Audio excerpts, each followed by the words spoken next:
Kidnapping capital of Asia. Sa buong mundo itong minsang binansag sa Pilipinas. Nawawala na ba ang imaheng ito o lumalala pa? Kapag tag-init, sabay-sabay ang mga beauty contest. Pero totoo bang ang habol ng iba hindi corona, kundi mas mataas na presyo sa kama? Maraming kantsaw sa ating mga bumbero. Pero ano nga bang dahilan kung bakit hindi sila agad nakakarating sa mga nasusunugan? Personal naming inalam, sinaliksik ang bawat anggulo. Bawat detalye kinumpleto. Ang lahat ng yan ay nakatala sa Reporter's Notebook.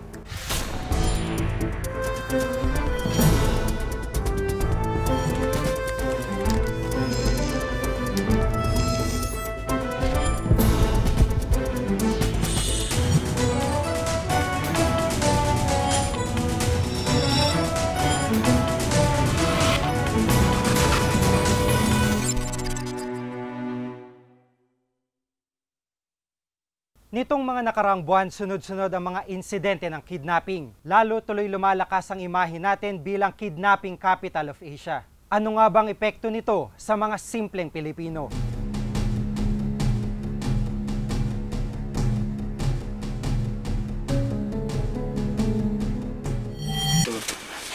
Pero tik siguro kaya. Kailangan pagkuhan takbo. Ilang kidnapper na rin ang nahuli ng Anti-Kidnapping Operations Group ni Chief Superintendent Junicio Coloma, Director ng PNP Region 8. Ang pinakauli ang ikatlo sa listahan ng NACTAF na Most Wanted Kidnapper sa Pilipinas, si Silverio Superable. Sinama nila yung dalawang bata na nakakaalam kung saan yung bahay ni Silverio. 3 linggo na nakakalipas ng ilunsad ng grupo ni General Coloma ang operasyon. Ang target na si Superable, kilala bilang alias Bio, may patong na 800,000 piso sa ulo at suspect sa kidnapping ng isang doktor sa Mandaluyong noong 2003. Pagkatapos magsalita ng impormanteng kamag-anak ng suspect, agad pinlano ang operasyon.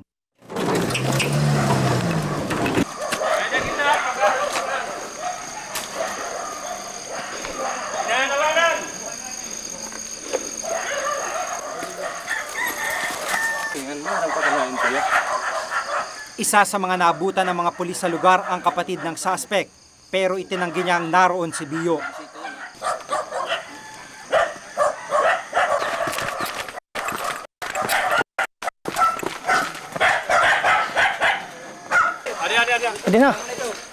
Di nagtagal, na-corner ang suspect sa isang bahay. Ay, inoy.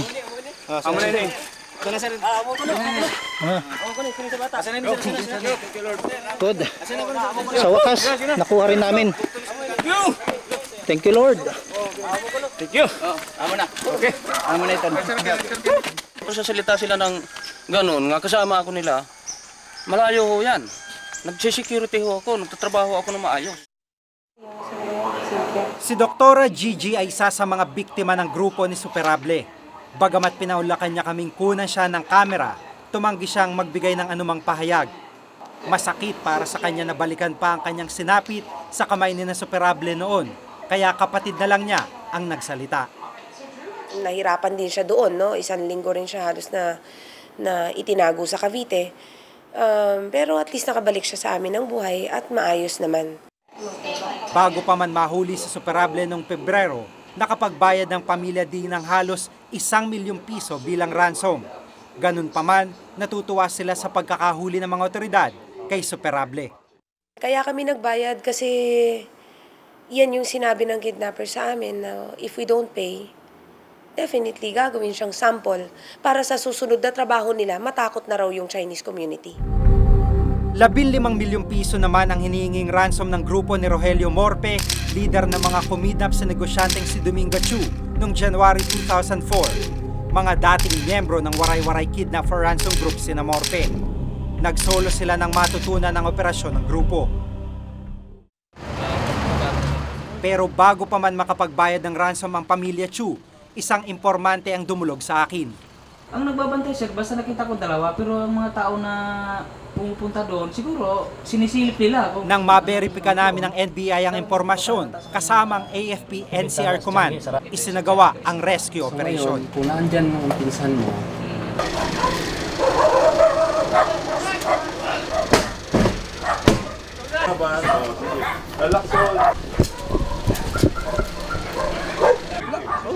Sampa ka na!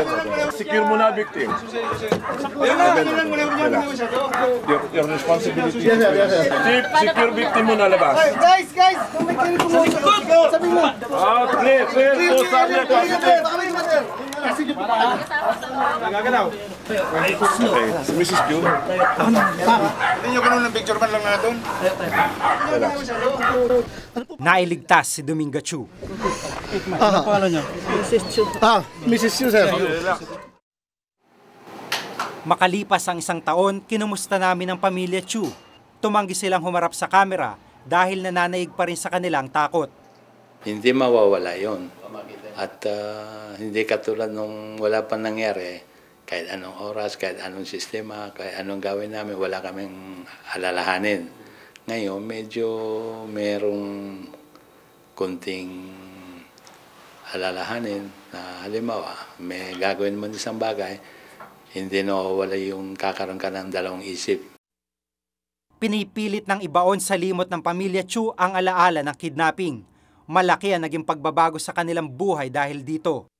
Sana magiging maayos-ayos sana yung situation sa Pilipinas. Wag sana yung puro kidnap, puro snatcher, puro magnanakaw. Para naman peaceful lang mga tao dito. Hindi mag-isip kung saan-saan pupunta para sa security ng sarili nila. Now, our integrated efforts. Sa nakalipas na 10 taon, mahigit 2,000 kidnapping cases nang naitatala. Sa loob ng panahong ito, mahigit 1.2 bilyong piso na ang naibabayad na ransom. Nung nakarang taon, halos 100 ang mga naitalang kaso ng kidnapping. Sinasabing marami ang hindi lang ipinaabot sa pulisya. Pag may nag-succeed na isang kidnapping, magiging 2 yon. Yung 2 magiging 4. Yung 4 magiging 8. Kasi hindi nahuhuli. Kasi kung pacer lang, walang cooperation yung pamilya ng biktima, talagang mahirapan kami. Ang kaso ni Betty Chuasi marahil ang isa sa pinakamaingay na kaso ng kidnapping sa bansa. Bago pa man siya naisalba ng kanyang pamilya at mga otoridad noong 2003, pinatay si Betty ng mga miyembro ng waray-waray group na dumukot sa kanya. Masakit na masakit. Maski na, halimbawa, nahatulan na ng kamatayan yan, siyempre medyo nakakaigi na sa damdamin namin yan, makakaano na kami. Pero yung, baga, sa sugat yung peglat ando doon pa rin, hindi pa malilimutan, hindi pa malubusan maaalis. Ayon kay Professor Felipe Medalla ng UP, karaniwang biktima ng kidnapping ang mga Chinese, kadalasan mga negosyante. Marami sa kanila nag-decide na lumipat na ibang bansa o nag-decide na malaking bahagi ng kanilang kayamanan ilabas na ng Pilipinas. Ayon pa kay Medalla, dahil sa kidnapping, apektado rin ang ibang international observers at foreign investors.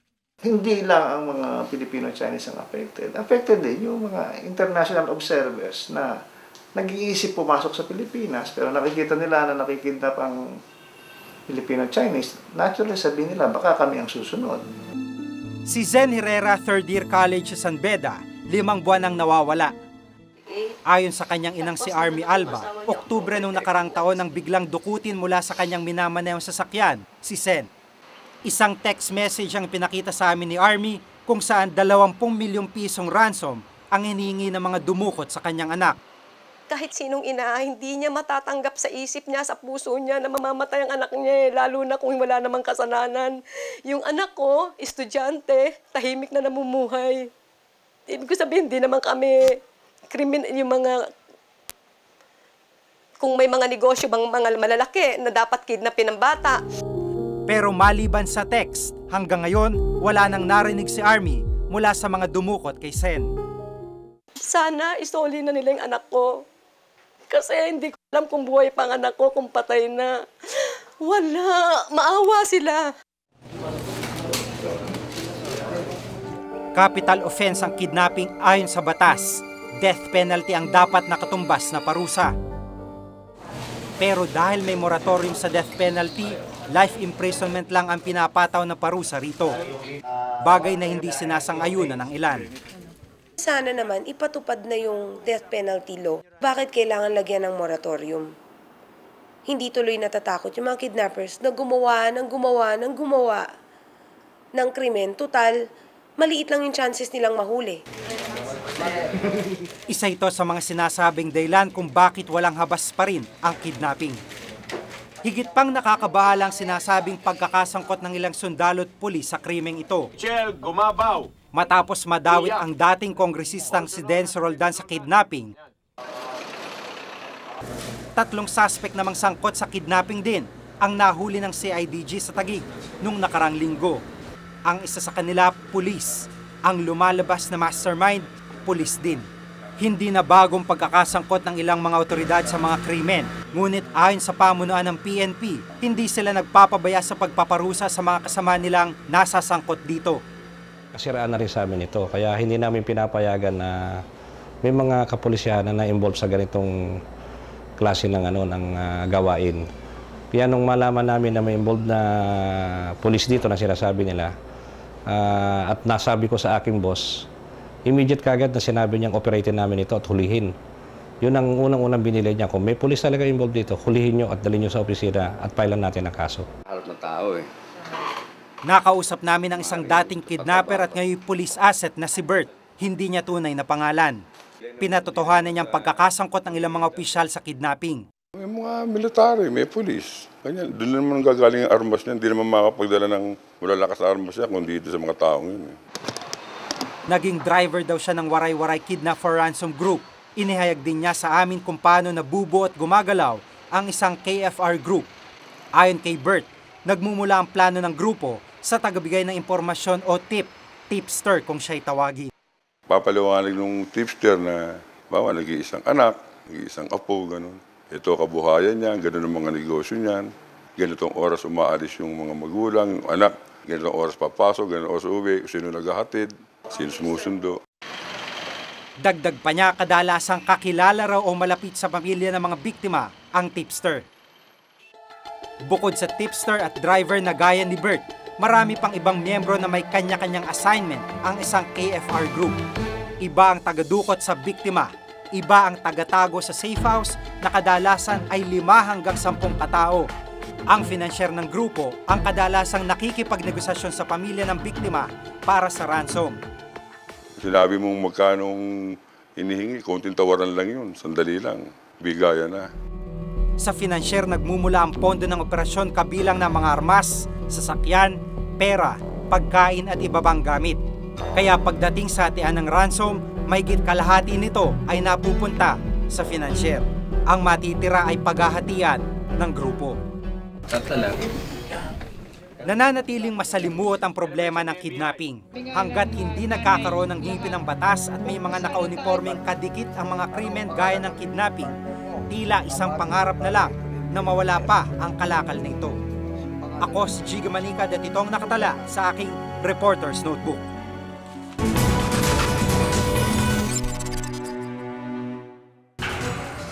Susunod, beauty title hinahabol daw ng ilan para tumaas ang presyo sa mga lalaking customer?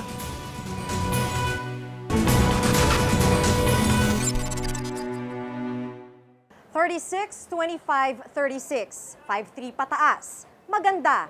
Yan ang requirement sa mga sasali sa beauty contest. Para sa ilan, pasaporte ito sa pagsikat at career sa showbiz. Pero may ilan daw na ito rin ang tiket para kumita ng malaki sa prostitusyon.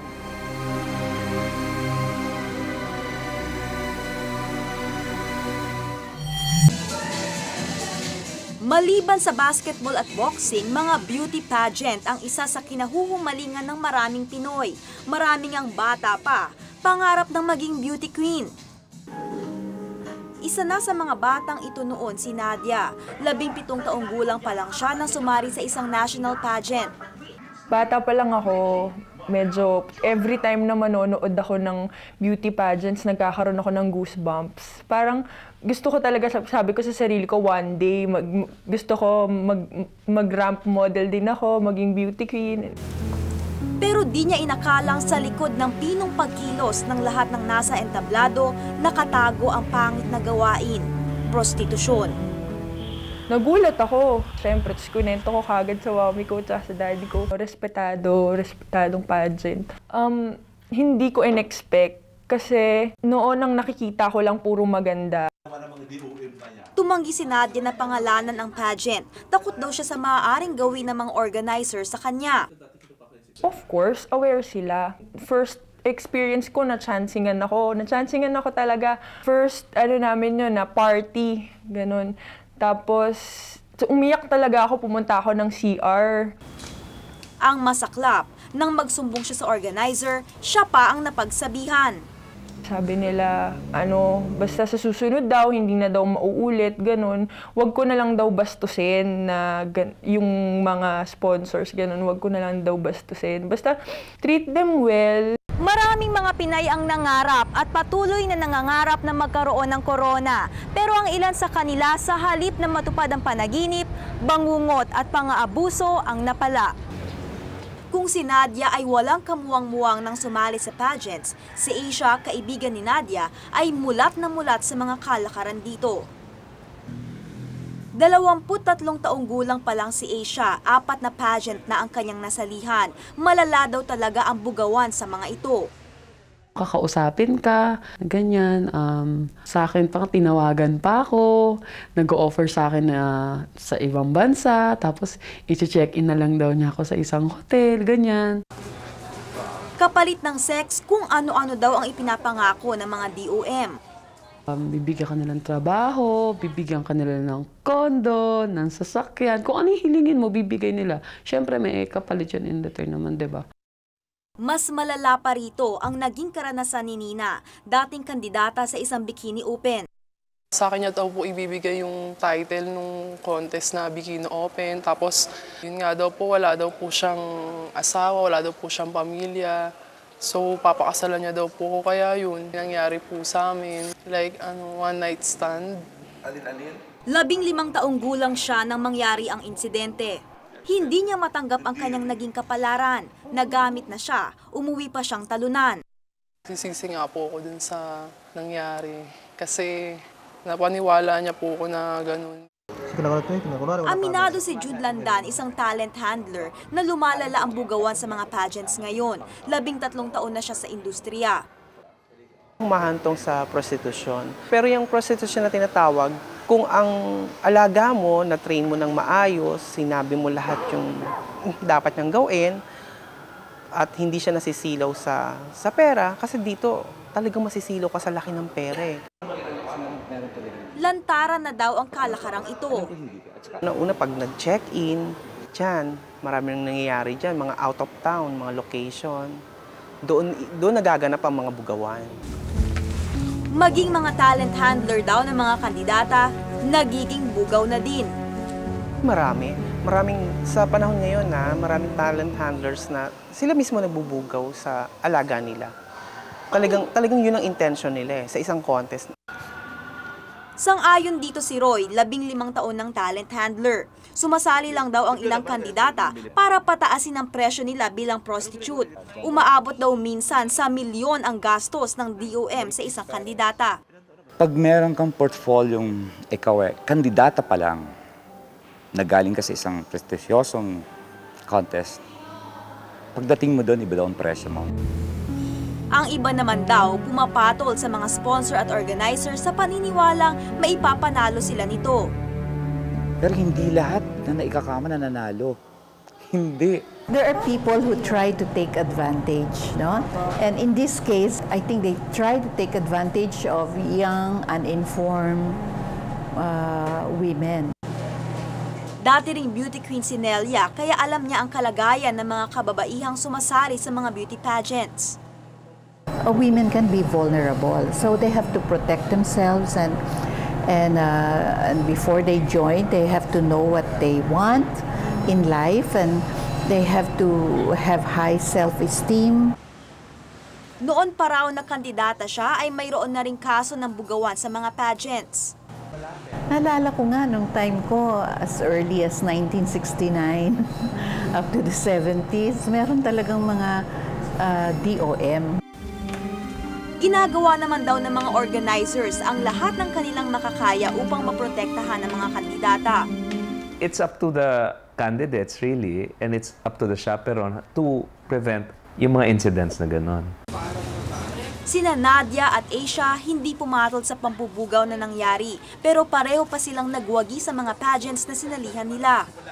Kung dream mo talagang maging isang beauty queen, hindi lang yan sa physical, hindi lang yan sa emotional. Dapat matatag din yung relationship mo with God kasi marami kang mararanasang mga experiences na hindi mo akalain. Kaya dapat maging matatag ka. Kung tutuusin, madaling sisihin ang mga handler, organizer at mga tinatawag na dirty old men sa prostitusyon sa pageants. Pero may responsibilidad din ang mga kandidata. Nasa kanya ang pinal na desisyon kung magiging modelo siya ni Maria Clara o ni Magdalena. Ako po si Lay Alves at ito ang nakatala sa aking reporter's notebook.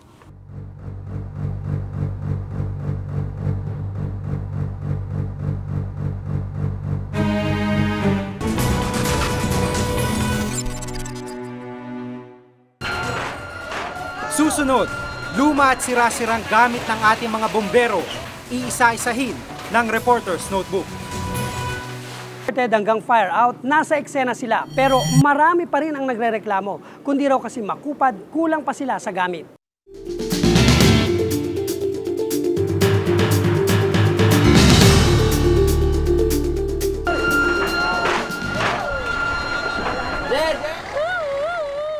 Malupit ang hagupit ng apoy, maaaring sumunog ng ari-arian, o di kaya buhay ang kitilin. Kaya naman ang ating mga bombero talo pa ang kidlat sa bilis ng pagkilos, kahit na ang armas nila sa panlaban minsan kulang. Mataas yung level, unang alert level 5. Huwebes Santo sa Barangay Holy Spirit, Quezon City, inabutan namin ang isang sunog. Ayun.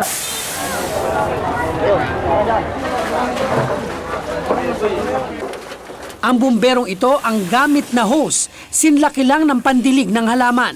10 minuto lang ang tinagal ng sunog. Pero sapat na ito para kitilin ang buhay ng isang bata. Hindi na siya makilala sa tindi ng tinamong sunog.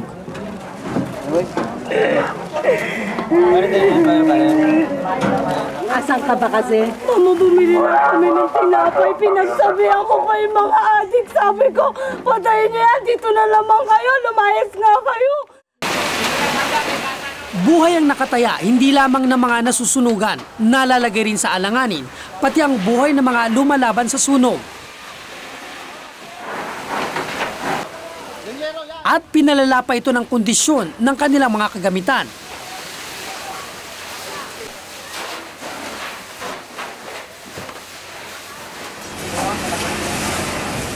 Noong Sabado ng madaling araw sa Philcoa, Quezon City, isang sunog ang tumupok sa mga kabahayan. Kung ano ang bilis ng pagkilos ng mga bombero, ganun din ang pagdila ng apoy.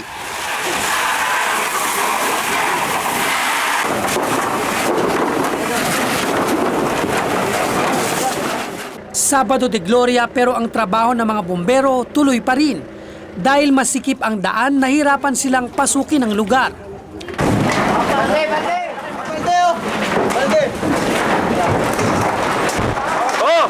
Agad po, pare!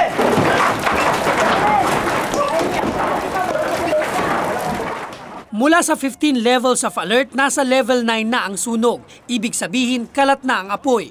Kaya naman may 50 truck ang rumisponde rito. May tubig pa ba? Wala na yung tubig eh. Kulang sa tubig? Wala akong suporta ng tubig. Naku, paano po yan ang gagawin natin, Manong? Lalakad. Di ba lahat ng mga dumadating na bumbero dadalhin sa ano? Bukod dito, wala silang breathing apparatus para makahinga sila sa makapal na usok. Hindi rin fire resistant ang uniforme ng iba. Tulad na lang ng isang ito na nakamaong lang.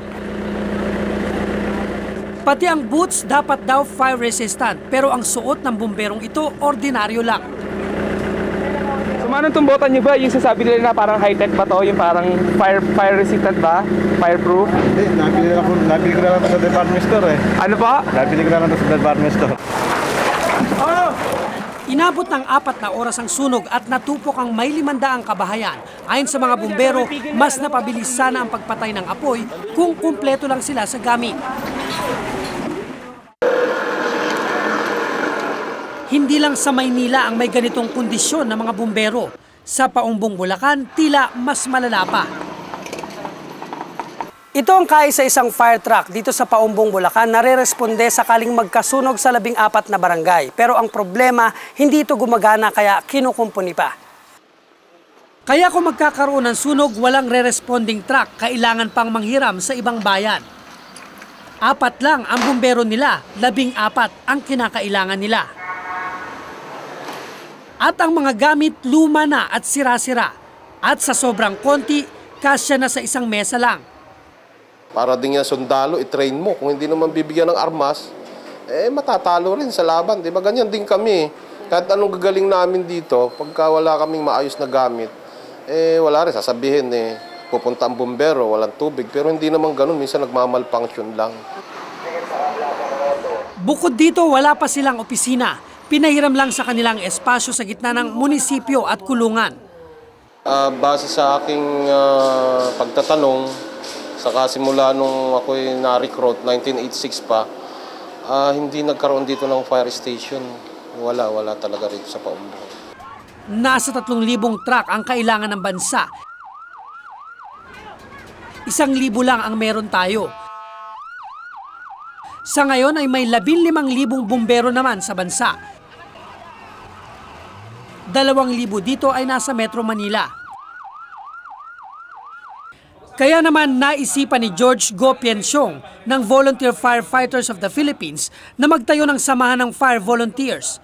Mayroon silang 1,500 na miyembro na nagsimula pa noong 1986 sa Chinatown. Itong Chinatown Volunteer, itong mga business establishment, sila nadodonate dito. Pagdating sa ibang street naman, Ongpin o Soler, meron naman ng mga businessman. Sila din lumadaw ng sariling association nila. Sa ngayon ay may 38 istasyon sila sa Kamaynilaan. Tila daig pa nila ang gobyerno. Meron kasi silang hotline na dial 16016 para sa nasusunugan. Sa 10 sunog dito sa Manila, mahigit kalahati kami na una nalalaman. Once na kami nalalaman, sinashout namin si radio na. Tapos napapansin mo ngayon, sa sunog, maraming tumatak sa 16016. Very effective. Aminado si Rogelio Asignado, Chief ng Bureau of Fire Protection o BFP. Malaki ang kakulangan sa kanilang ahensya. Sa 3.6 billion pesos na pondo kasi nila ngayong taon, 84% dito ay sa sweldo ng mga bumbero mapupunta. Kaya hindi nakapagtatakang wala silang gamit. Hindi rin nila kayang taasan ang 6,000 basic pay ng mga bumbero.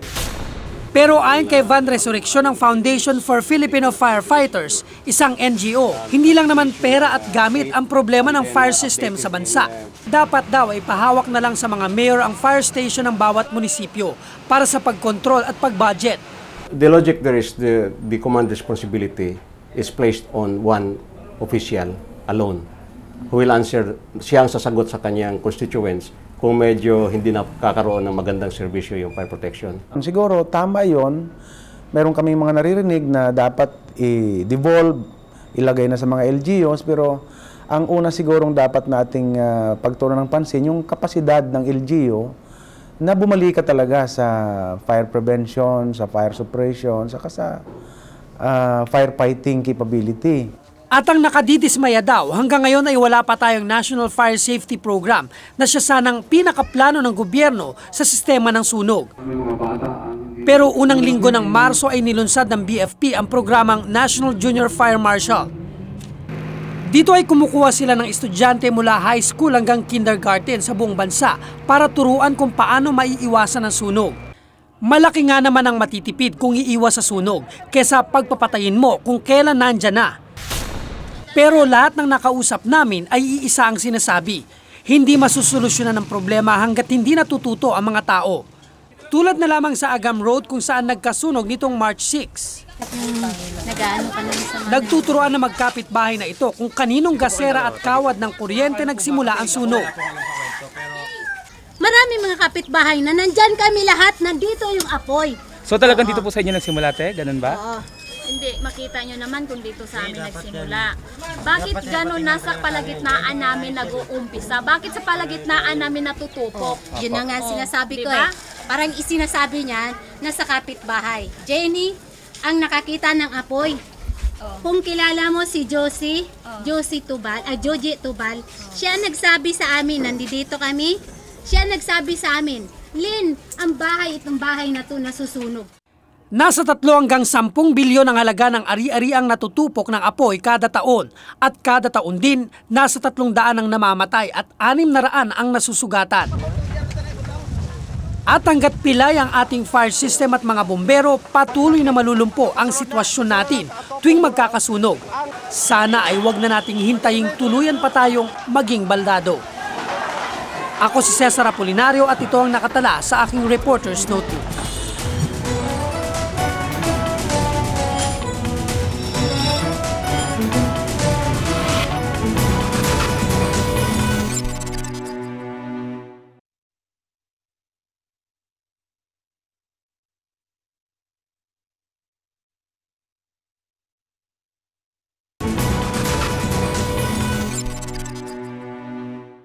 Kung may nais kayong ipasiyasat na isyo balita, maaari kayong tumawag sa aming numero 928-4239. Maaari rin kayong mag-email sa reportersnotebook@gmanetwork.com. At para sa karagdagang impormasyon, mag-log on lamang po sa www.igma.tv. Para sa malalimang pagtingin sa mga isyo at balita, samahan nyo kaming muli sa susunod na Martes. Ako si Jiggy Manikan. Ako si Maki Pulido at ito ang Reporter's Notebook. Biyo.